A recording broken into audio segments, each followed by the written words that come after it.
On va reparler des maires dans quelques instants et de leur énervement, de leur colère face aux économies demandées. Mais d'abord un mot, on l'a vu dans le journal, sur la motion de censure. Première motion de censure qu'a affrontée hier Michel Barnier, motion de censure qui a échoué assez largement. Est-ce que ce gouvernement, il dépend du Rassemblement national ?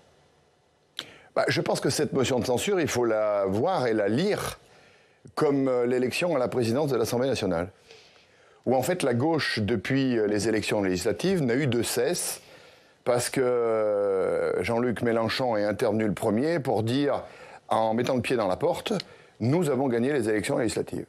La réalité, c'est que la gauche n'a pas gagné les élections législatives, et qu'on l'a vu à travers la présidence de l'Assemblée nationale, puisque ça n'est pas André Chassaigne qui est devenu président de l'Assemblée nationale, et que cette motion de censure, qui normalement a été faite, parce que si j'ai bien compris, la gauche disait « nous faisons une motion de censure parce que nous estimons qu'à l'intérieur de ce gouvernement, ça ne représente pas les élections législatives », je pense qu'elle a encore démontré qu'elle avait tort et que cette motion de censure n'est pas passée, parce que tout simplement, ils n'ont pas la majorité, comme ils voudraient bien le dire, pour pouvoir faire aboutir une motion de censure, comme pour pouvoir faire nommer un gouvernement de gauche. Alors les affaires risquent de se compliquer pour le gouvernement à partir de demain. On sera présenté le budget qui sera examiné au Parlement dans les prochaines semaines. De ce qu'on en sait, ce budget, est-ce que vous êtes parti pour le voter ou est-ce qu'il y a des mesures où vous dites ça c'est pas possible ? Vous savez, moi je cultive une certaine forme d'indépendance. Souvent on me dit que je suis entre guillemets un ovni au Sénat parce que j'ai une liberté de parole, j'ai une liberté d'action. Je ne peux pas vous dire aujourd'hui que je vais voter le budget, parce que tout simplement je ne l'ai pas vu. Et qu'est-ce que j'en entends dans les bruits de couloir, ou les articles que je peux lire, ou les éléments de langage que nous pouvons entendre, il y a certaines données qui ne me font pas du tout plaisir. Lesquelles ? Quand j'entends une diminution de 5 milliards d'euros aux collectivités locales, qui pourrait se traduire par une diminution de la compensation de la taxe d'habitation, là je dis que je ne suis pas d'accord. Je n'étais d'ailleurs pas d'accord en 2017 sur la suppression de la taxe d'habitation. Vous n'êtes pas d'accord sur le fait que ça se transforme comme ça ? Vous n'êtes pas d'accord sur le fait qu'il faut demander des économies aux collectivités ? C'est quoi qui vous pose problème ? C'est les 5 milliards ? Déjà pas d'accord. C'est la manière dont sont fléchés les 5 milliards ? Je ne suis déjà pas d'accord sur le principe qui consiste à dire on vous fait une promesse et on ne la tient pas. On ne peut pas commencer en 2017 à dire aux communes ne vous inquiétez pas, nous allons supprimer la taxe d'habitation 2017 et vous allez être remboursé à l'euro. Ce qui fait que vous êtes remboursé à l'euro sur la base de 2017, alors que la taxe d'habitation est une taxe qui augmentait relativement bien toutes les années.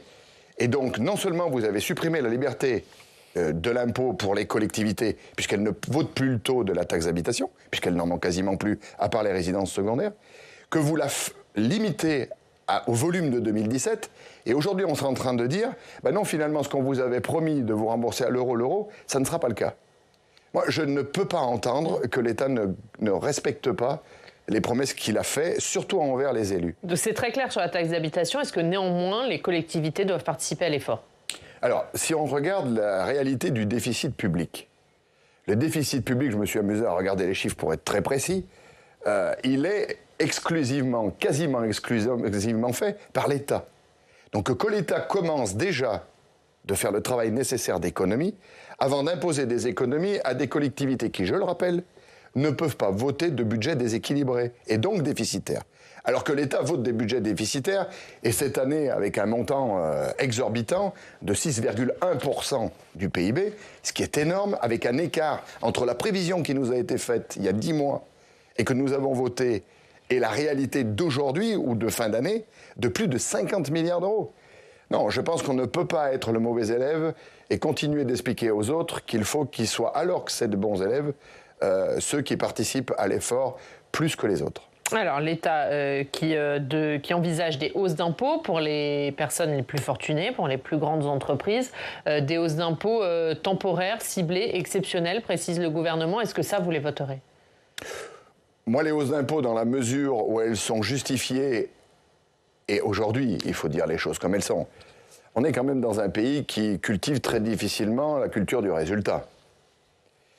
Quand je vois que le ministre de l'économie partant, en sachant pertinemment qu'on allait finir avec 6,1% de déficit public, un déficit public exponentiel, convoque ou invite 1500 personnes je parle de Bruno Le Maire si on ne l'a pas compris, à Bercy, pour faire un discours de départ en disant « j'ai tout donné », oui, c'est bien d'ailleurs tout ce qu'on a à reprocher. Il a tellement tout donné qu'il a surtout donné tout l'argent qu'il n'avait pas et que nous n'avions pas. Et donc, à un moment donné, oui, la situation de la France est grave. Oui, aujourd'hui, on emprunte plus cher que la Grèce et plus cher que le Portugal. À 2,48%, quand la Grèce emprunte à 2,40% et le Portugal à 2,42%. Oui, on a un déficit qui est exponentiel et qui peut que grossir. L'intérêt de la dette va passer de 48 milliards d'euros en 2023 à quelque chose qui devrait avoisiner 84 milliards. Donc les hausses d'impôts telles que prévues par le gouvernement, pour vous, vous les votez? Ben, je pense qu'il n'y a pas le choix. Il y a une autre solution. Il n'y a pas le choix, mais n'oublions pas que l'État doit être exemplaire. Donc, un, qu'il s'applique les règles d'économie, et Dieu sait qu'on peut en faire. Et deux, qu'on donne la possibilité, qu'on fasse les efforts nécessaires pour diminuer le déficit. Et après, il faut regarder aussi les hausses d'impôts qui peuvent permettre de redresser la situation. Il y a une autre solution qui est prônée notamment par Gérald Darmanin. Lui, il dit qu'il ne faut pas regarder du côté des impôts, il faut travailler plus, il faut supprimer définitivement les 35 heures dans le privé. Vous êtes d'accord avec ça? Je ne sais pas si c'est la mesure la plus intéressante à faire. Ce que je constate, vous savez, je suis issu d'une profession, en étant éleveur, de gens qui travaillent 70 heures à 90 heures par semaine. Je suis éleveur depuis 30 ans. Je me suis toujours levé tous les matins entre 5h et 6h30 du matin, quasiment 365 jours sur une année, samedi et dimanche compris. La culture aujourd'hui de la France, c'est d'être sans arrêt dans un discours qui négative le travail.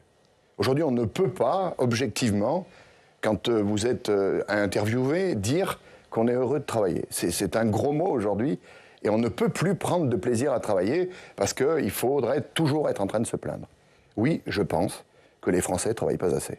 Oui, je pense que le travail ne permet pas suffisamment d'être productif et de créer de la valeur. Et qu'il y a une chose qui est relativement juste, et que je pense tous les Français ont compris pendant 7 ans. Quand j'ai eu dit à Bruno Le Maire dans l'hémicycle que ce que les Français retiendraient après son parcours, c'est qu'il serait le ministre de l'économie de la Ve République qui a le plus endetté la France. Je pense que les Français qui sont intelligemment constitués se sont tous dit à un moment donné, on ne peut pas continuer de dépenser comme ça. Et je pense que n'importe qui, vous comme moi, quand on sait comment on gère notre ménage, comment on gère notre entreprise ou notre exploitation agricole, on ne peut pas comprendre qu'on puisse être dans des dépenses démesurées sans avoir le premier centime à dépenser. Et donc là-dessus, il faudra faire un effort. Et je pense que la question du temps de travail, de la productivité au travail et de la création de valeur est importante. On ne peut dépenser cet argent que si on a d'abord créé la valeur. C'est ce qu'on oublie. Est-ce qu'on a tendance à totalement dévier en termes de discours et en termes de réalité dans notre pays? Vous le rappeliez, Laurent Duplon, vous êtes éleveur et parmi les sujets dont Michel Barnier a fait une priorité, il y a l'agriculture. Vous avez organisé hier un débat sur cette crise agricole au Sénat. On va en regarder les temps forts avec Steve Jourdain qui nous rejoint.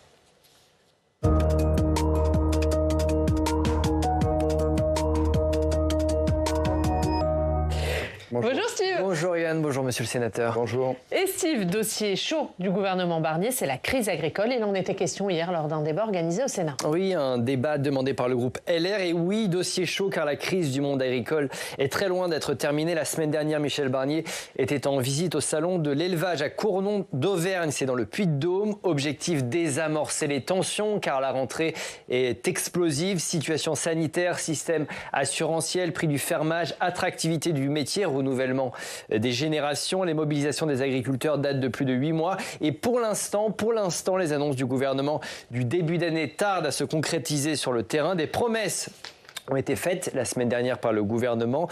On va les voir. Des prêts garantis par l'État pour les éleveurs de brebis ou encore le déblocage de 75 millions d'euros pour faire face à la fièvre catarrhale ovine qui touche plus de 4000 foyers en France. Hier, lors du débat, la ministre a parlé d'une filière en détresse. Écoutez-la. La filière ovine qui vit une situation cataclysmique, avec un taux de mortalité des animaux qui est considérable, un découragement, même un désespoir des éleveurs total, et avec une décapitalisation brutale qui pose les problèmes d'équarrissage d'ailleurs que vous avez soulevés. Tout ça ajouté à la prédation du loup, on a là le tableau apocalyptique d'une filière pourtant reconnue comme étant d'excellence. Au mois de mai, une loi d'orientation agricole a été votée à l'Assemblée nationale. La ministre a confirmé qu'elle souhaite que le texte continue son chemin au Sénat et au plus vite. En clair, on vise une inscription à l'ordre du jour, sans doute après le budget, c'est-à-dire au mois de janvier. Alors, la ministre a-t-elle fait d'autres annonces ? Pas vraiment. C'était une toute première rencontre entre les sénateurs et la nouvelle ministre de l'Agriculture. Il s'agissait surtout de faire connaissance. Elle a exposé sa vision de l'agriculture de demain et précisé par exemple sa position sur le traité du Mercosur. Il n'est toujours pas question de ratifier cet accord de libre-échange signé entre l'Union européenne et 4 pays d'Amérique latine. Écoutez-la. L'Union européenne et le Mercosur ont conclu un accord de principe en 2019 pour créer une zone de libre-échange. Mais l'accord n'a pas été ratifié. Et la France n'y est pas pour rien, vous le savez. À titre personnel, je fais partie d'un groupe politique qui a toujours dénoncé cet accord et je ne vais pas changer d'avis aujourd'hui. Autre annonce destinée à rassurer les agriculteurs, Annie Genevard a confirmé que la PAC serait bien payée en temps et en heure, c'est-à-dire mi-octobre comme prévu. Monsieur le sénateur, c'était un premier passage réussi pour la ministre de l'Agriculture ? Oui, je pense. Les questions étaient diverses, mais quand même basées sur la réalité de ce que vivent les agriculteurs aujourd'hui, c'est-à-dire encore une énième période de crise, avec des difficultés qui sont récentes, liées par exemple à la recrudescence des cas de FCO.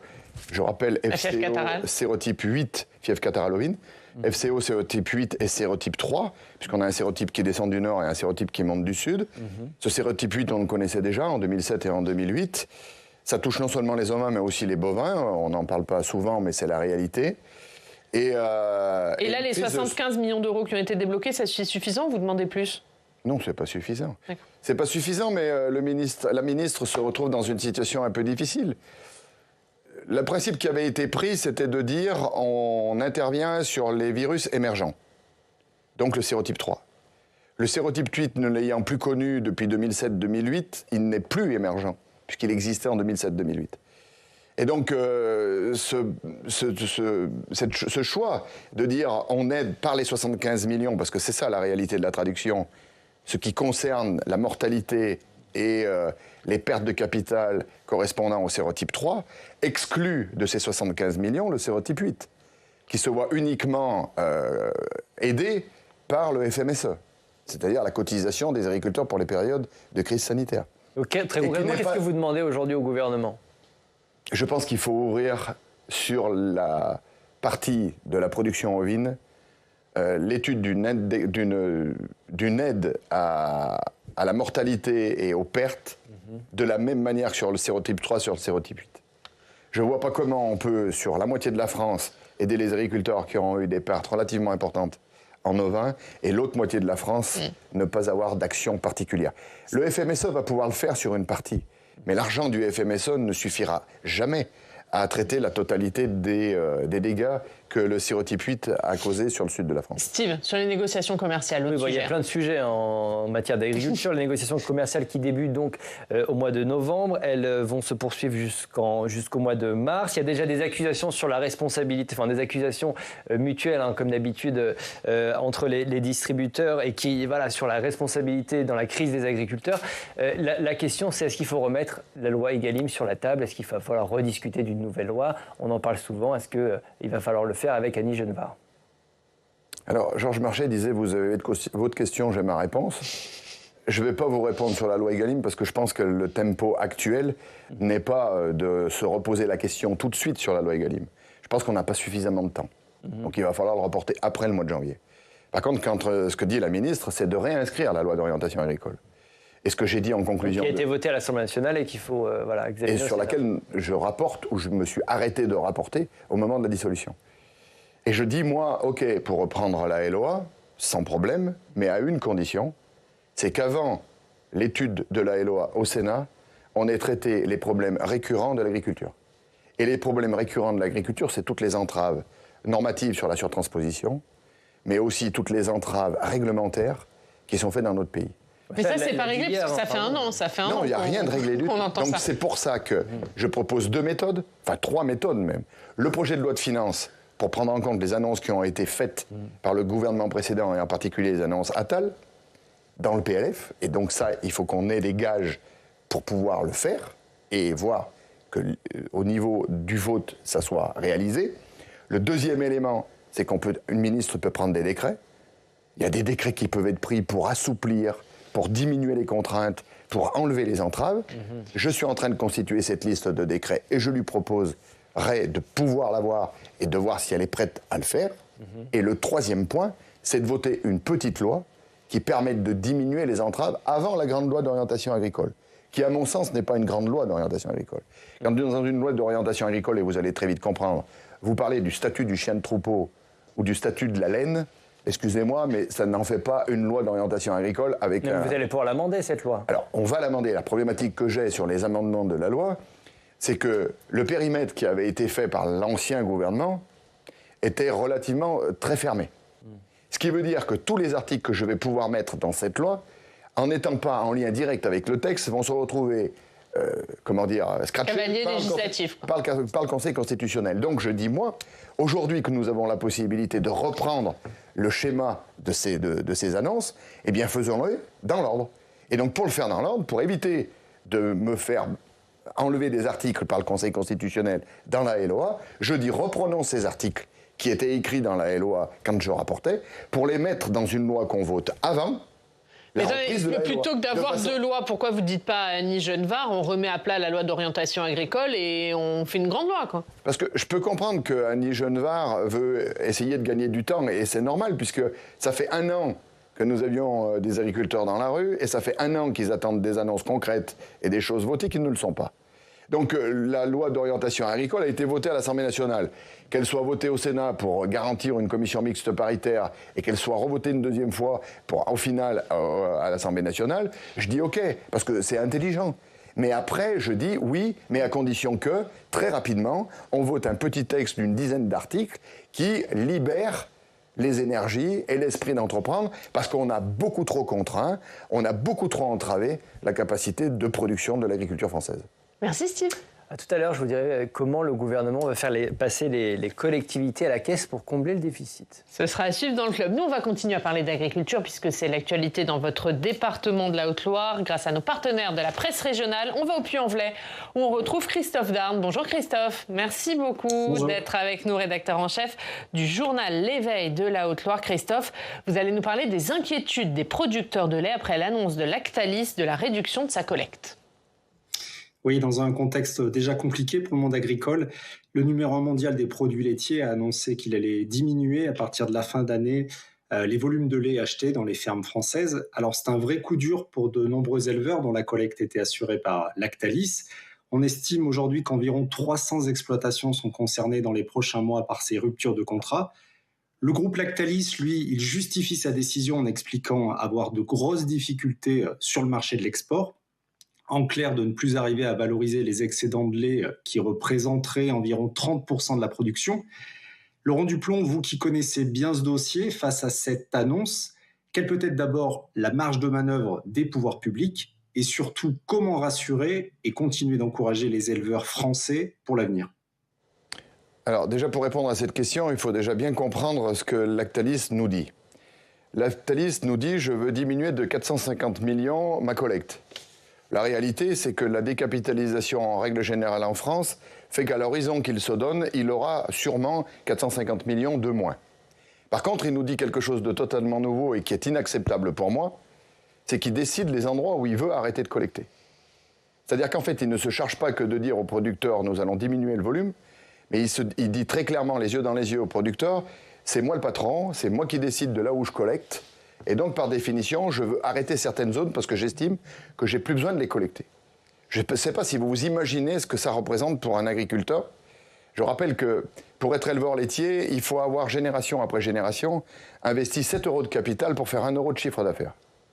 C'est des sacrifices de génération en génération par du travail, mais c'est aussi des sacrifices en termes d'investissement et de revenus.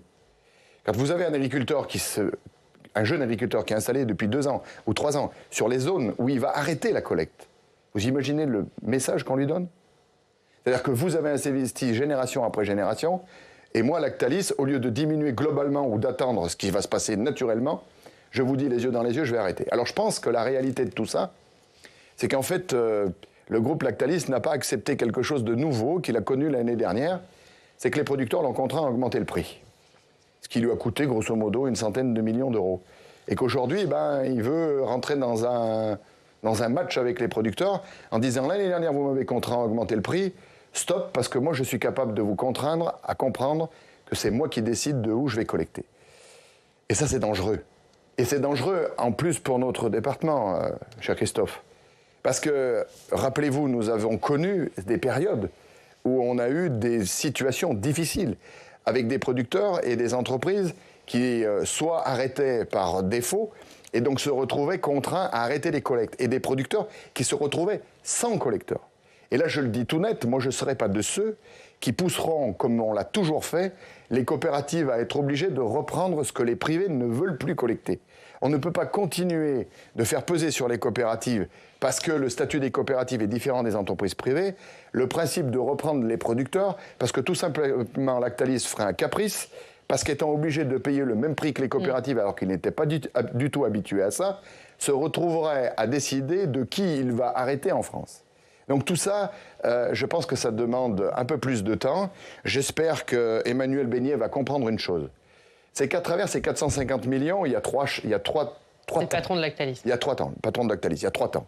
Il y a d'abord le premier où il dit « j'arrête la collecte de 160 millions de litres de lait sur 2 zones.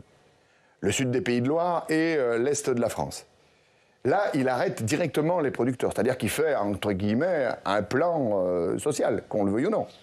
Alors il dit, lui, un plan d'accompagnement. Moi, je dis qu'il faut qu'il révise cette position. Parce que les autres 160 millions, c'est l'arrêt d'un contrat avec une coopérative. Les arrêts de contrat, il s'en fait sans arrêt. Lactalis n'a jamais fait de communication pour dire tous les arrêts de contrat qu'il a fait avec des partenaires ou avec d'autres. Et par contre, et c'est là que je veux finir, sur les autres 130 millions de litres qu'il veut arrêter à terme sur la fin de sa période, il le fait d'un point de vue global. Ben moi, je lui dis, faites-le sur le point de vue global pour la totalité, si vous pensez qu'il y a besoin de se recaler sur le volume, mais ne le faites pas en stigmatisant certains éleveurs, certaines zones, parce que c'est beaucoup trop dangereux et qu'on ne sait pas où tout cela va s'arrêter. Merci Laurent Duplon, merci beaucoup, merci Christophe Darne.